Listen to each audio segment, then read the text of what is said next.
Okay, so this math lesson is 68.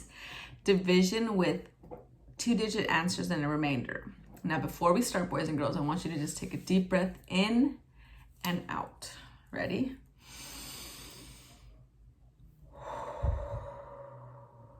Another deep breath in and out, please.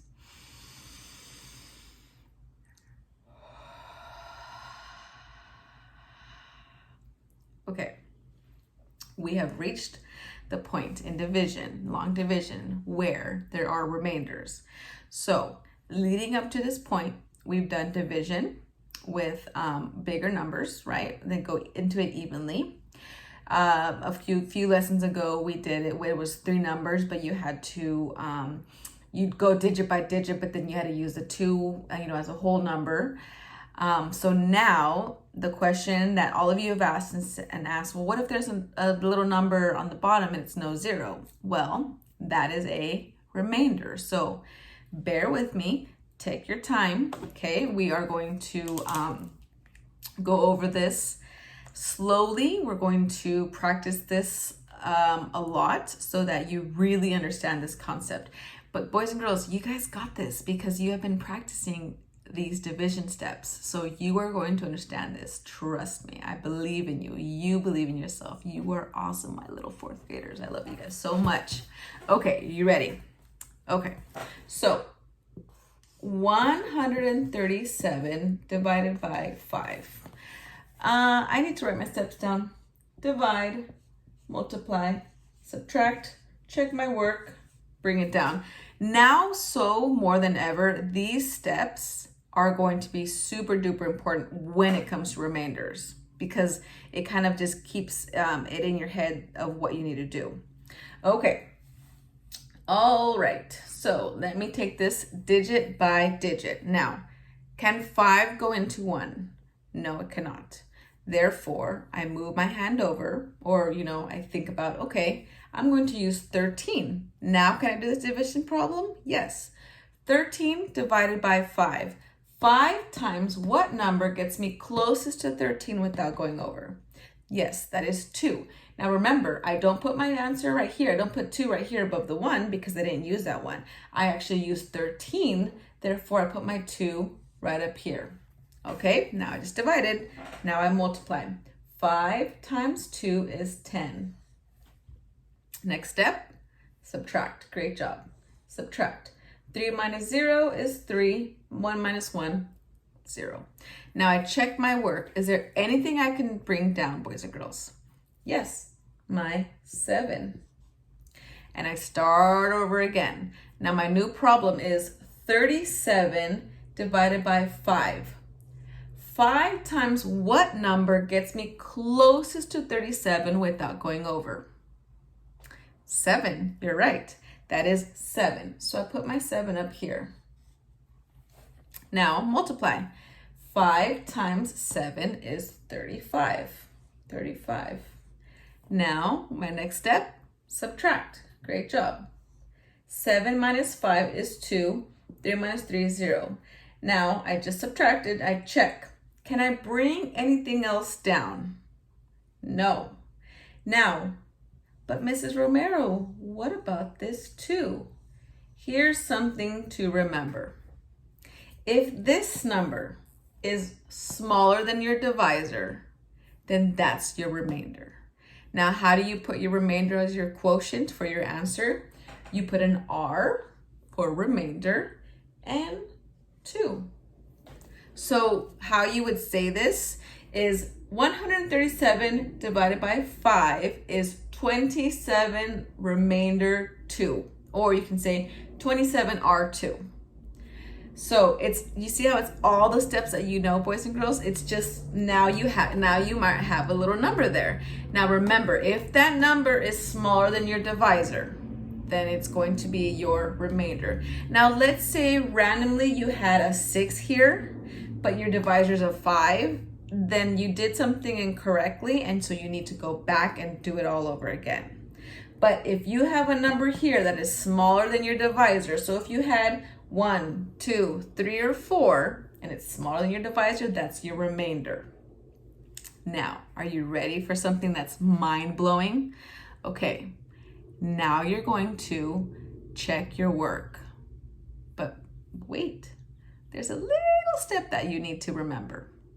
Okay, so how do we check our answers? So we would normally multiply our quotient with our divisor. So 27 times 5. All right, 5 times 7 is 35, carry the 3. 5 times 2 is 10, plus 3 is 13. But wait, that's 135, and my answer's, and my dividend is 137. What about that little 2 right there? You know what you do with your remainder? You want to know? Okay, with your remainder, you add it here, 137. Is that the correct dividend? Yes! So that's what you do when you check your answer. If you ever have a remainder, you add it after you multiply. Yes, I know. It's exciting. You know, Mrs. Romero gets super excited when I teach this stuff. And remember, if you did not get excited, and if you looked at this, if you're watching this video and you thought, what in the world is Mrs. Romero talking about? Don't worry. Don't worry, my loves. You guys are going to learn this, okay? So we're going to do a few more examples. All right. So 134 divided by 3. Okay. Digit by digit. 1. Can 3 go into 1? No, it can't. Therefore, I'm going to do 13. Now, can I do this problem? Yes. What is 13 divided by 3? That would be 3, 6, 9, 12. 4, right? So I put my 4 here. Now I multiply. 3 times 4 is 12. Okay. Subtract. 3 minus 2 is 1. 1 minus 1 is 0. Check my work. Can I bring something down? Yes, I can. I can bring down my 4. Now my new problem is 14 divided by 3. 3 times what number gets me closest to 14 without going over? Correct. That is 4. So I put my 4 here. Now I multiply. 3 times 4 is 12. Right? Now I subtract. 4 minus 2 is 2. 1 minus 1 is 0. Now, can I bring anything else down? No. Is this number smaller than my divisor? Yes. Therefore, this little number here is my remainder. So, boys and girls, what is 134 divided by 3, you ask? It is 44R2. 44 remainder 2. What should you do to check that you got the right answer? Multiply. Okay, so I multiply my quotient, 44. Do I need to think about my remainder right now? Not yet. 44 times the divisor times 3. 4 times 3 is 12, carry the 1. 3 times 4 is 12, plus 1 is 13. But wait, this is 132. That's right. My remainder, what do I do with that? I add it. So 132 plus 2, 134. Is this the same number as my dividend?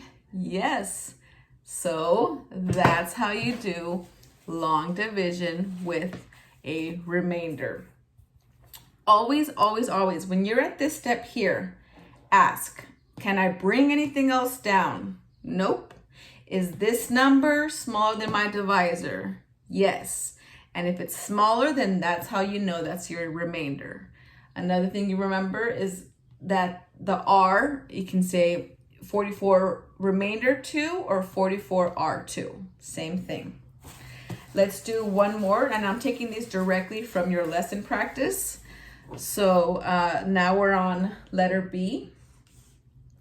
240 divided by 7. Okay, digit by digit. can 2 be divided by 7? No. So then you do 24.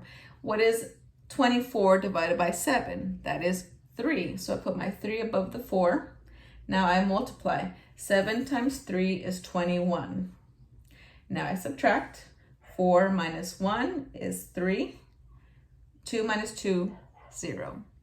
Next, I bring down my 0. Here's my new problem. 30 divided by 7. 7 times what gets me closest to 30 without going over? That is 4. Yes, 4. Hopefully I have enough room. Okay, now I multiply. 7 times 4 is 28. Next, I subtract.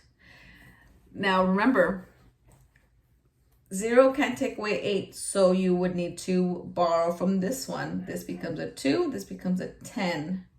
10 minus 8 is 2. Check my work. Can I bring anything else down? No. Is this little number smaller than this number, than your divisor? Yes. Therefore, the 2 is your remainder. Sorry, it's kind of small. Hopefully you can see it. 34 remainder 2. 240 divided by 7 is 34 remainder 2. Done.